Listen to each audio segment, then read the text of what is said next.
Assalamualaikum warahmatullahi wabarakatuh. Waalaikumsalam warahmatullahi wabarakatuh. Selamat pagi semuanya.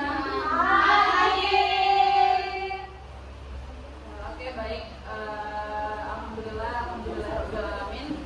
Shalatu wassalamu ala asyrofil anbiya'i wal mursalin wa ala alihi wa sahbihi ajmain. Pertama sekali marilah kita panjatkan puji dan syukur kehadirat Allah Subhanahu wa taala dengan ucapan alhamdulillah rabbil alamin. Kemudian salat serta salam tidak lupa pula kita hadiahkan buat junjungan kita yaitu Nabi besar Muhammad sallallahu alaihi wasallam. Allahumma shalli ala sayyidina Muhammad wa ala ali sayyidina Muhammad. Baik, sebelumnya terima kasih kepada Pak Arlian Firda selaku dosen pengampu mata kuliah bioteknologi. Kemudian terima kasih kepada teman-teman semua yang sudah berkesempatan hadir pada pertemuan kali ini. Baik, di sini kami dari kelompok 2 yang dimana kami beranggotakan 3 orang. Saya Vera Amelia selaku moderator sekaligus komateri yang pertama. Di sini saya tidak sendiri, ditemani rekan saya Muhammad Iqbal sebagai komateri kedua dan Jelita sebagai komateri yang terakhir. Di sini teman-teman kami akan membahas tentang produksi antigen sebagai kandidat vaksin. Nah, tanpa memperpanjang kata-kata mukadimah, langsung saja kita masuk ke materi yang pertama.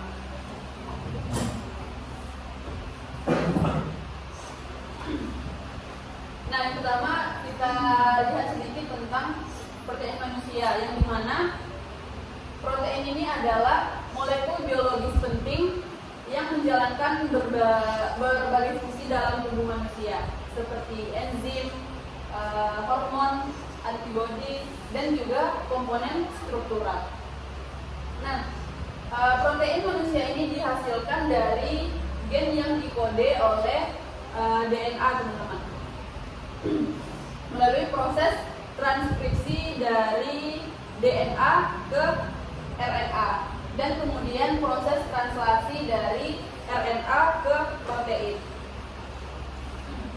Nah, dalam konteks vaksin, beberapa protein digunakan sebagai antigen atau zat yang merangsang respons imun. Nah, di sini guna dari protein tadi itu agar bisa melatih sistem kekebalan tubuh.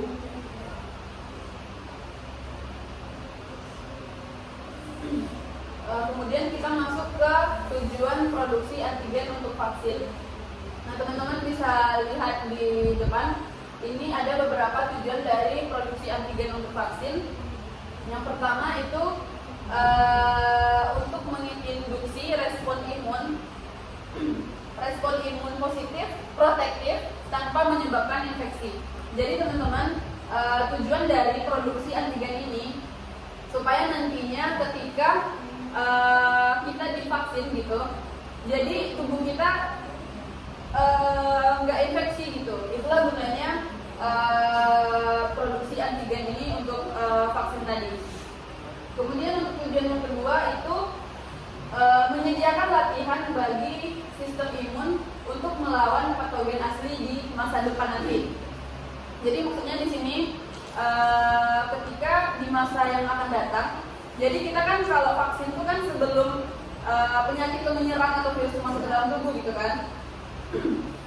Jadi tujuan produksi antigen ini supaya nantinya di masa depan kita sistem kekebalan tubuh kita tuh nggak kaget lagi gitu. Jadi dia udah dilatih dari awal untuk melawan patogen asli nantinya gitu. Paham kan teman-teman? Paham. Nah, kemudian untuk tujuan yang ketiga itu produksi antigen untuk vaksin ini digunakan sebagai komponen utama dalam berbagai platform vaksin seperti vaksin protein rekombinan yang nantinya akan dijelaskan oleh teman saya, kemudian vaksin subunit dan juga vaksin vektor virus.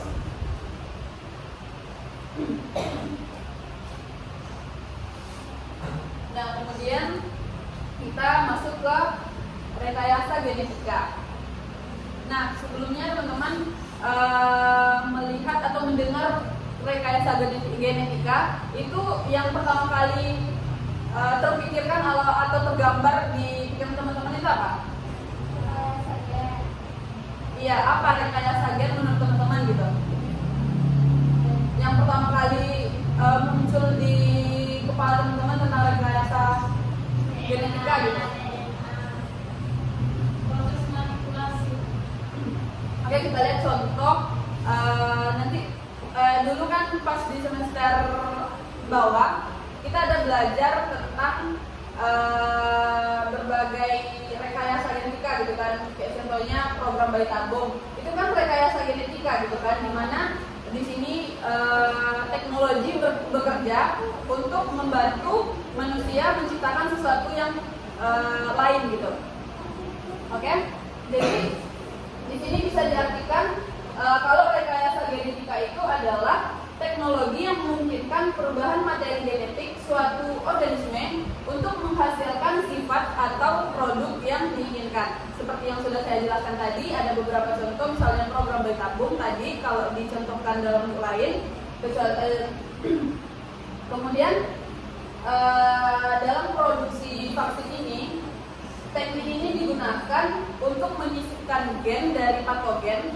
Nah, patogen ini adalah penyebab penyakit tadi itu dalam sel inang. Nah, sel inang ini ada beberapa diantaranya seperti bakteri, ragi, dan juga sel mamalia gitu.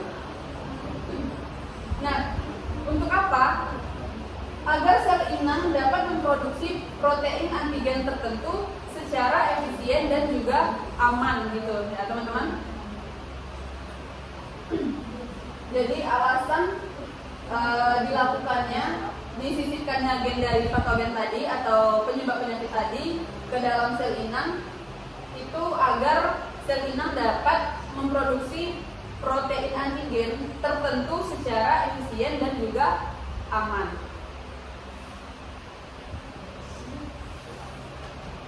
Oke, baik teman-teman, sejauh yang sudah saya jelaskan tadi, apakah teman-teman paham atau tidak?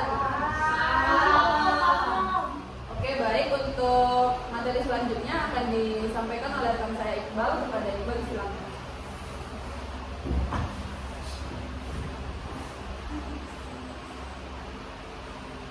Kelas selanjutnya kita memasuki materi yang tentang penggunaan teknologi rekombinan. Teknologi DNA kemudian memungkinkan produksi protein antigen secara massal, stabil, dan bebas patogen. Beberapa penggunaan utamanya dalam bidang vaksin meliputi. Jadi itu penggunaannya ada 3 teman-teman. Yang pertama itu ada produksi antigen spesifik tanpa harus memelihara patogen utuh. Kemudian yang kedua itu ada menghasilkan vaksin yang lebih aman karena tidak mengandung virus atau bakteri hidup. Dan yang terakhir itu ada memungkinkan desain vaksin multivalen atau melawan beberapa jenis penyakit sekaligus.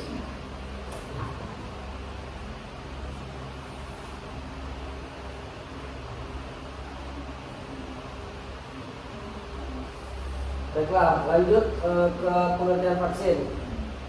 Vaksin adalah zat biologis yang digunakan untuk memberikan kekebalan terhadap penyakit infeksi. Vaksin bekerja dengan menstimulasi sistem imun tubuh agar mengenali dan melawan patogen ketika terpapar di masa depan. Baiklah, selanjutnya kami akan menampilkan video yang berisi tentang jenis-jenis vaksin.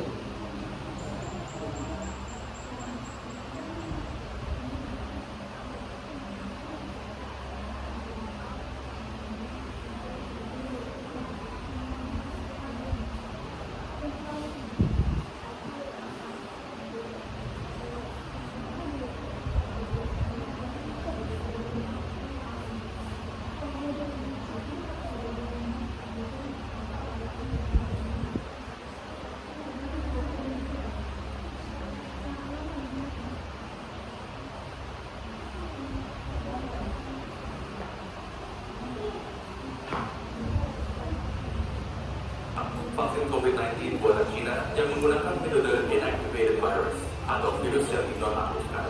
Metode ini menggunakan virus COVID-19 yang sudah dibunuh yang kemudian dimasukkan ke dalam tubuh manusia. Walaupun nonaktif dan tidak dapat menyebar, sistem imun tetap akan menanggapinya dan mempelajari cara melawannya. Namun, respon dari sistem imun mungkin saja tidak seampuh jika melawan virus yang masih hidup. Oleh karena itu, vaksin seperti ini memerlukan beberapa dosis supaya efektif. Selanjutnya, terdapat vaksin dari AstraZeneca dan Sputnik V yang menggunakan metode viral vector. Berbeda dengan metode virus non-aktif, metode ini menggunakan virus yang masih hidup namun relatif lebih lemah seperti adenovirus yang menyebabkan pilek. Virus lemah tersebut kemudian digunakan sebagai impangan bagi materi genetik COVID-19 yang akan digunakan oleh sistem imun untuk menciptakan kekebalan tanpa harus mengekspos tubuh terhadap bahaya dari virus corona yang masuk. Dan selanjutnya, metode yang paling banyak dibicarakan dan yang terterakhir di antara vaksin-vaksin yang ada, yaitu vaksin mRNA yang digunakan oleh Pfizer dan Moderna. Cara kerja vaksin ini lumayan keren, jadi dengarkan baik-baik. Di dalam COVID-19 terdapat suatu protein yang sangat unik. Protein ini digunakan oleh COVID untuk memasuki sel tubuh manusia dan membuatnya lebih mudah menular. Anggap saja ini sebagai senjata yang membuat COVID terlalu overpowered. Nah, logikanya adalah jika kita dapat membuat tubuh kebal terhadap protein ini, maka tubuh akan kebal terhadap COVID-19 secara keseluruhan. Yang dilakukan oleh peneliti vaksin adalah mengambil bagian dari DNA COVID yang mengandung blueprint untuk protein ini dan kemudian merubah blueprint tersebut menjadi instruksi bagi sel tubuh untuk membuat proteinnya. Instruksi ini dikenal sebagai mRNA dan mRNA inilah vaksinnya. Lalu, mengapa kita ingin sel tubuh membuat protein ini bukan jadi berbahaya? Tidak sama sekali. mRNA ini aman karena hanya mengandung instruksi untuk membuat protein itu saja dan tidak mengandung virus corona sebelumnya. Jadi bisa dianggap seperti senjata pertaruhan. Setelah mRNA masuk ke dalam tubuh, sel tubuh akan mulai membuat protein ini yang kemudian akan ditanggapi oleh sistem imun. Setelah sistem imun berhasil menghancurkan protein ini, dia akan tetap ingat cara melawannya sehingga membuat dirimu kebal terhadap COVID-19. Pada akhirnya,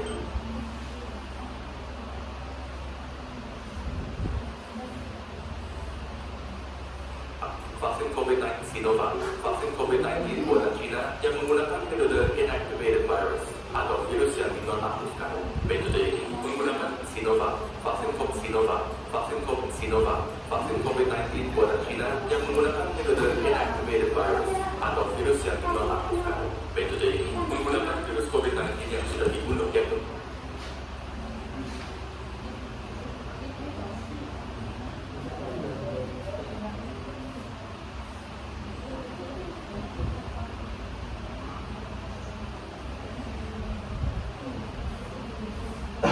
Baiklah teman-teman, itu tadi beberapa jenis vaksin yang kami tampilkan di dalam video.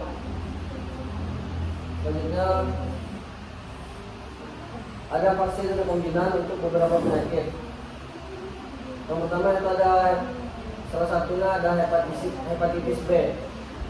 Vaksin rekombinan pertama yang disetujui menggunakan antigen HBsAg dan diproduksi oleh Ragi. Ya, seperti teman-teman lihat, itu ada beberapa penyakit seperti perut membunyi, terus sakit, kemudian mual-mual, terus mata pun jadi kuning, dan juga berat badan pun menurun.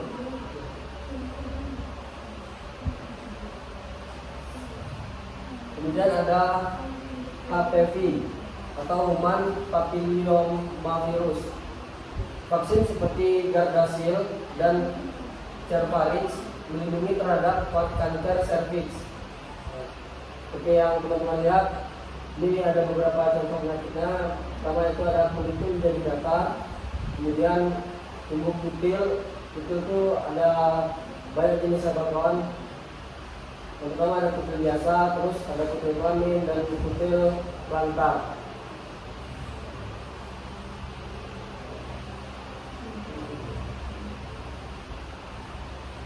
Baiklah, materi selanjutnya akan disampaikan oleh rekan saya yaitu Iris Bilita. Iris Bilita, silakan.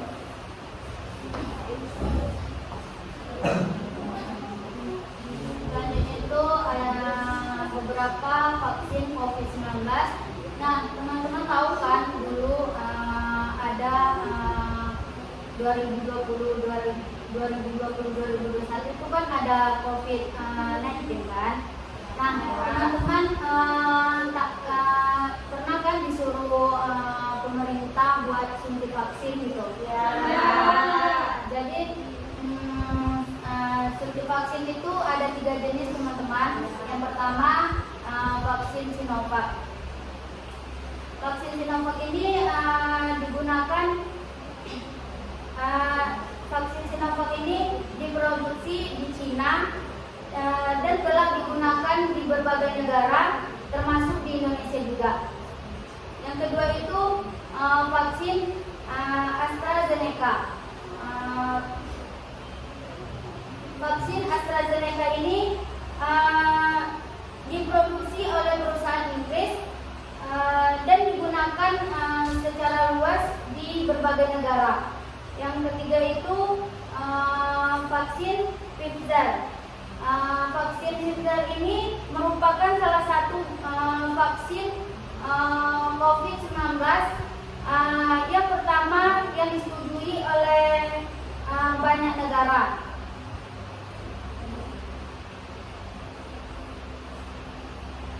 Selanjutnya itu virus malaria. Teman-teman tahu kan virus malaria itu disebabkan oleh apa, gejalanya apa kan? Ya. Jadi malaria itu disebabkan oleh nyamuk, kan? Terus gejala-gejalanya apa sih? Yang pertama itu kepala pusing, terus sering muntah-muntah, timbullah bintik-bintik merah pada kulit kan. Jadi vaksin rekombinan pertama untuk malaria itu disetujui oleh WHO. Teman-teman tahu nggak WHO itu apa? WHO itu adalah sebuah organisasi kesehatan dunia. Hanya ini yang dapat saya sampaikan. Saya kembalikan ke moderator.